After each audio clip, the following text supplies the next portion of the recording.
हिंदू सनातन धर्म के वेद पुराणों में सभी देवताओं को प्रसन्न करने का कोई ना कोई उपाय बताया है। इन्हीं उपायों में से एक है हनुमान जी महाराज। कहा जाता है कि हनुमान जी महाराज को प्रसन्न करने के लोग नए नए तरीके अपनाते रहते हैं और हमारे ऋषि मुनियों ने भी हनुमान जी को प्रसन्न करने के अनेक तरीके बताए हैं, परंतु कई कई तरीके ऐसे हैं जिन्हें हम नहीं कर सकते। परंतु एक ऐसा उपाय है जो हर एक साधारण इंसान से लेकर महायोगी तक कर सकता है।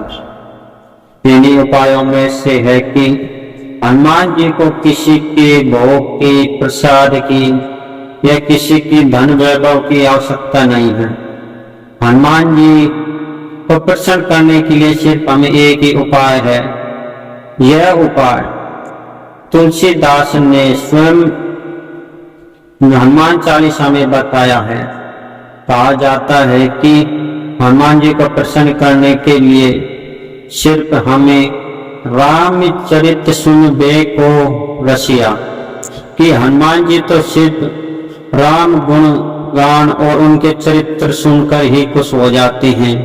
यदि हमें हनुमान जी को प्रसन्न करना है और उनसे आशीर्वाद प्राप्त करना है तो उनके सामने जाकर श्री राम के चरित्रों का वर्णन करें या शॉर्ट में या छोटे प्रसंग में श्री राम की कथा कहें। इससे हनुमान जी बहुत ही जल्दी प्रसन्न हो जाते हैं।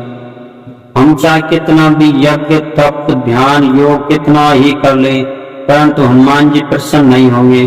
परंतु जब उनको श्री राम की कथा सुनाई जाती है तो वे उस मनुष्य के पाप और पुण्य को न देखकर सिर्फ उसके मुंह से निकली हुई रामचरित को सुनकर ही उसके सामने आ जाते हैं और उसे बिना सोचे समझे अपना आशीर्वाद दे देते हैं।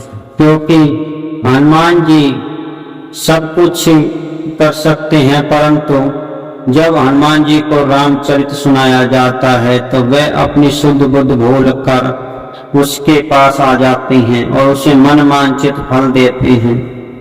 इसलिए यदि हमें हनुमान जी को प्रसन्न करना है तो उनके सामने हमें सीता राम का कीर्तन करना होगा या श्री राम की कथा सुनानी होगी। कहा जाता है कि जहाँ पर भी श्री राम की कथा होती है वहाँ पे हनुमान जी सबसे पहले आते हैं और सबसे बाद में जाते हैं। स्वयं श्री राम ने कहा कि तुम हमारी कथा में सदा ही रहोगे।